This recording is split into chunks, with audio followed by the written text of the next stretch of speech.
Hey everyone, in this video I'll show you how to easily create a simple sky in Godot. Let's get started.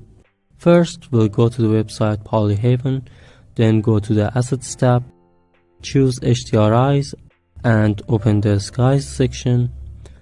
Here you can find lots of high quality sky images. Just pick the one you like and download it. Then move your downloaded HDRI file into your project folder.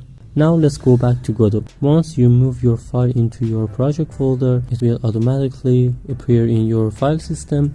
Next, in your scene, add a new node called World Environment.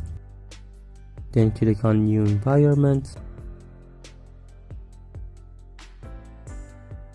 And under Background, set the mode to Sky.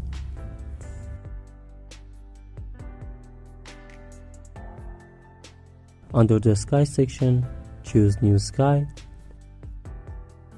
and then click on Sky Material, New Panorama Sky Material. Now under Panorama, click Load and select the HDR file we just downloaded. And that's it. Your scene now has a beautiful realistic sky. In the next videos, we'll make a more advanced sky with a full day and night cycle and even dynamic lighting. If you haven't seen my previous tutorial yet, check out this one and make your first 3D scene. I'll see you in the next one.